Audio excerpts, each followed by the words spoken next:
The following program shows real individuals facing criminal charges. They are innocent until proven guilty. Discretion is advised.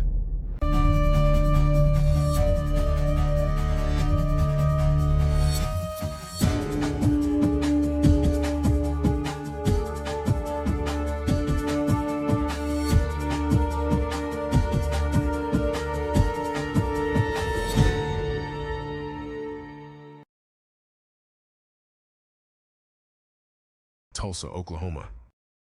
7 in the morning. In a public housing complex on the north side. 911, do you need police fire? Right now. Oh my God. What's going on there? Man, I just saw my girlfriend in the trash can. My girlfriend is in the trash can. What the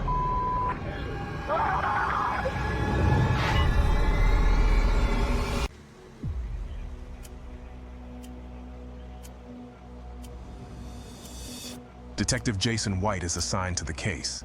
His interest in homicides arose from a high-profile case he saw on the news when he was young. What's up? Do we have her name? First name is Marquisha Walker. 19-year-old Marquisha Walker was raised in Tulsa by her mother. Her dream was to become a cosmetologist. She was previously engaged, but 7 months ago her fiancé was murdered and her case is still unsolved. Then, Detective White approaches the dumpster to examine the body of the woman thrown into the dumpster. Looks like she's got some sort of trauma to the side of the head. The victim was shot twice in the head and once in the right arm. The detective searches the scene for any clues as to whether the victim was killed at the scene or if she was just dumped in the dumpster. I'm not seeing any blood on the path, but she may have been wrapped up. The roommate says the blankets are her blankets. With no clues other than a few sheets, Detective White decides to talk to the 911 caller, the victim's boyfriend, who has already been taken to homicide. The boyfriend's name is Walker, and he's downtown. Barry is the roommate of the victim. The guy sitting right over here on the curb. Walker, the victim's boyfriend, and his friend Barry are taken to homicide.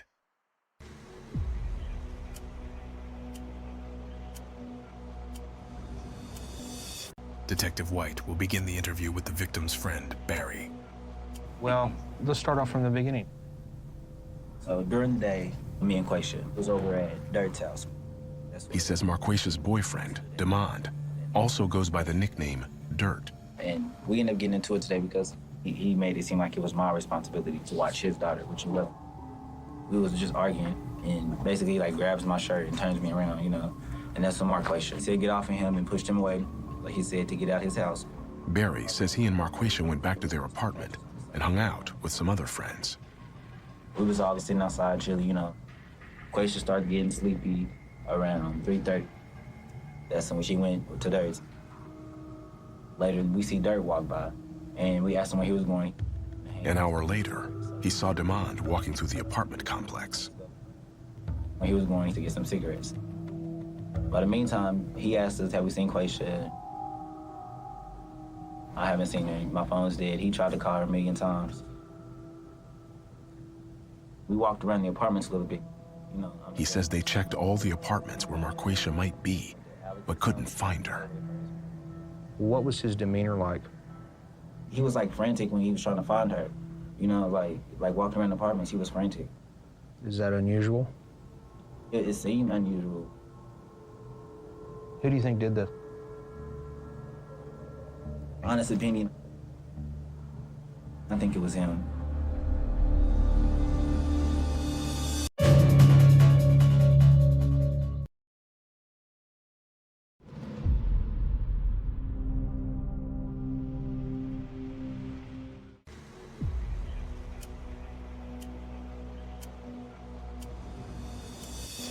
Like when he found it, he was just screaming, acting crazy. Like he had tears in his eyes, but he didn't have tears in his eyes.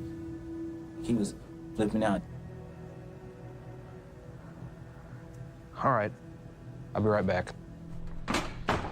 After a little questioning, the victim's friend believes that her boyfriend is the one who murdered her.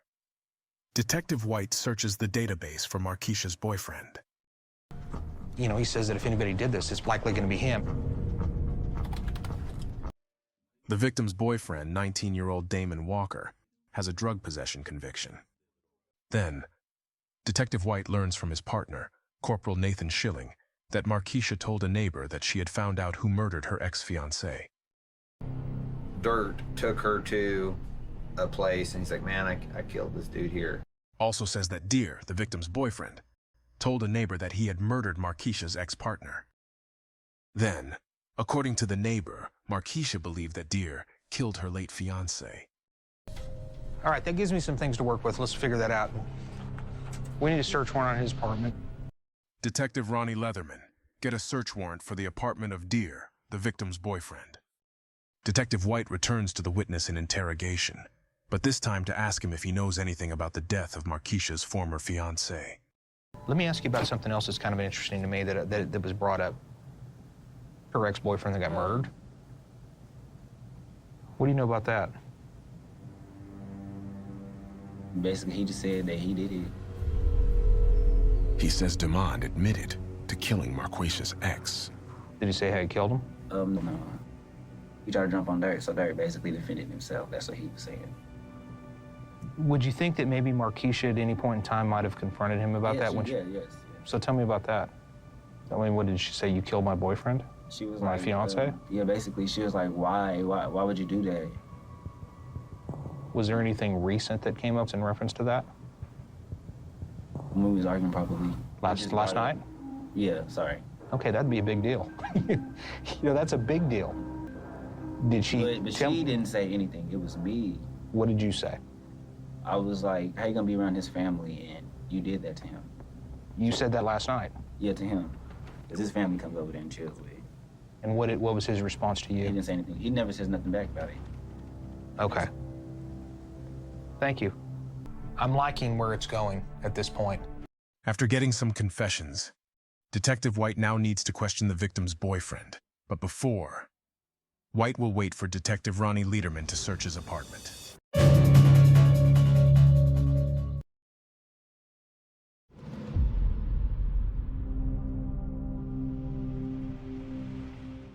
In the murder in Tulsa of 19-year-old Marquisha Walker, shot and hidden in a dumpster, Detective Ronnie Lederman has just searched his boyfriend's apartment.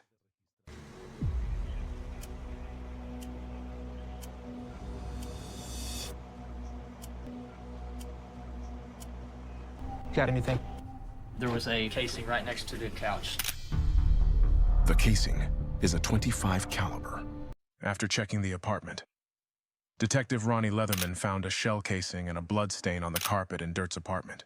Let's go in there and start talking to him. Let's do it. Detective Jason White and Detective Ronnie Lederman. They are now set to interrogate their suspect Drit, the victim's boyfriend. I'm sorry you had to wait so long. I appreciate your patience. Yesterday evening. Tell me about your evening. Somebody asked me to get them some weed, and I told them just watch her until I come back from getting some sticks so we can all smoke. Demond says he asked Marquisha's roommate, Barry, to watch his daughter while he went to buy weed. What time was that? Close to 6's when we came back. He says when he returned, his daughter wasn't there. And I got mad and upset because I'm like, dude, I asked you to watch her. Yeah, you got a valid reason to be upset about that. So, I get it. I ain't gonna lie, he kept saying something. I was like, you know what, man, come on. He got up first. We did throw a few punches. Then after all that happened, Quaisha and Barry went to their apartment. So me and my brother, we went to my sister's. Then I seen text messages from Quaisha. He says around 2 a.m., Marquisha sent several texts asking him to tell his daughter good night. I just texted her back and was like, why don't you come over? And she was like, all right, I guess. He says he headed home to meet Marquisha, but she never showed up. And I'm walking down the sidewalk, and then I seen Barry and my friend. I'm like, man, y'all ain't seen Quaisha? They was like, nah, I thought she was with you. And we was walking around every place that he knew that she'd be at, looking for her. He says after an hour of searching, Barry went home, but he kept looking for Marquisha. Some said, look inside of the trash can. So I did. And I see my girl just sitting there. just laying there, lifeless. I didn't know what to do. I just started crying. I started yelling, Barry, I found this shit in the trash can, bro. This ain't cool. He's like, what are you talking about? I said, bro, I found it. And I seen it in the trash. Yeah, and we know that's tough on you. I know it's a lot to process, isn't it? You strike me as a young man that's got dreams, hopes, and probably a heart, but something bad happened and you did it.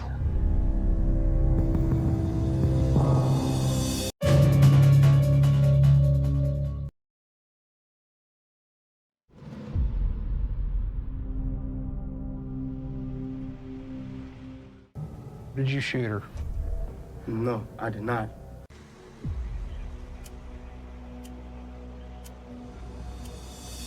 Trying to protect my cousin. This isn't the time to protect anybody. Yes, sir. I'm not gonna lie. I did lie to y'all at first. It was my cousin. DeMond claims his cousin shot Marquisha. How did he do it? Tell me the whole thing. We were watching TV. I had dozed off. But I heard a pop. And then I heard it again. Pop. And so I stepped out. She like laying this way and her head's like where you at and my cousin's standing right there. Why would he do this? Her and him used to have a thing. And I took her from him. So why did he come after you then? I honestly don't know, sir, but what I'm saying is the truth. How'd you get the dumpster? Did you help him? Don't lie. I did not help him. I watched that man struggle on his own. I'm not fit to lie. I don't believe for 1 minute that you didn't help your cousin take her down the stairs. Did you or did you not? Yes or no? With my life being threatened, yes, sir, I did. Okay. Let's be real about this, dude. You're in trouble.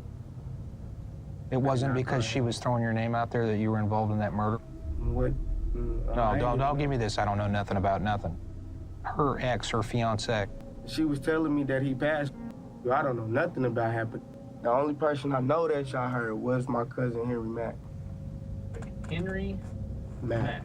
If you're throwing your cousin down for something that you did, then you're lower than I've met in a long time.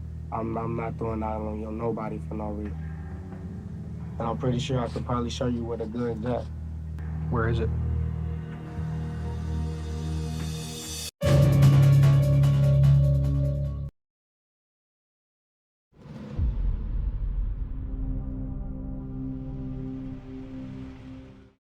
In the Tulsa homicide of 19-year-old Marquisa Walker, her boyfriend claims his cousin shot her and got rid of the gun.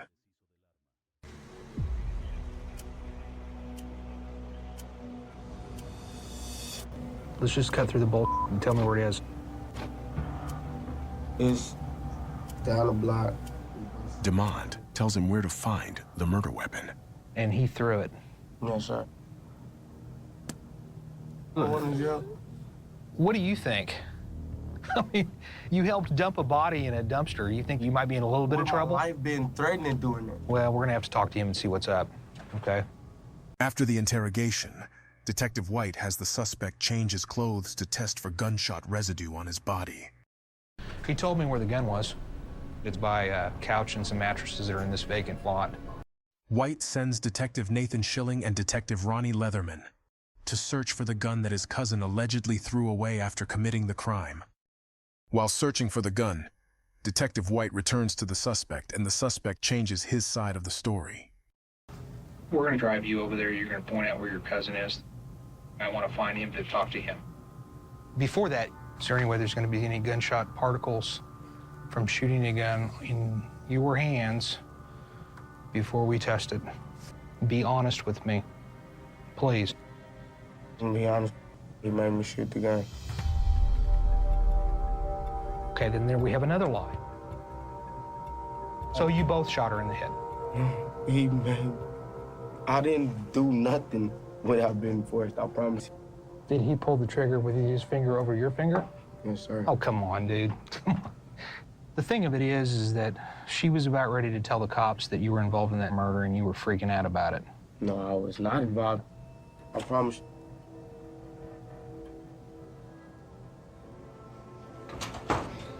9 hours later, Detective White takes the suspect to look for his cousin, who says he is the one who shot him.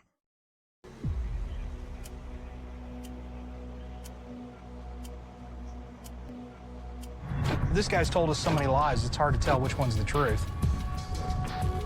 As the team approaches the apartment complex, Demon sees his cousin and the patrol detains him, who is taken to homicide. Damon's cousin, Henry, is taken into custody. And we're taking him downtown right now, and we'll see what he has to say. With the suspect's cousin already in custody, Detective White proceeds to question him. Henry, your name came up on something earlier. Is that guy a cousin of yours, maybe? Oh, yeah, that's my cousin. Damond? Okay. Did you go over to his place last night? I left from his place last night.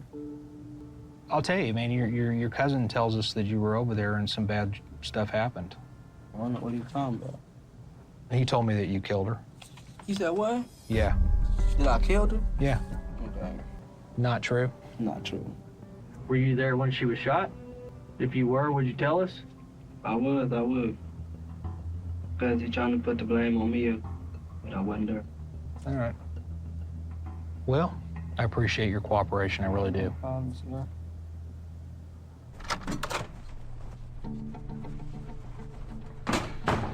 Henry denies everything Damon stated.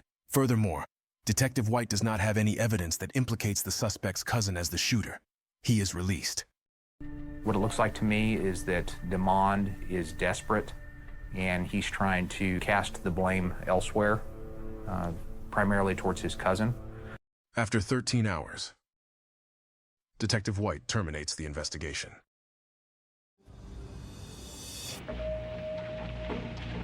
Turn around for you.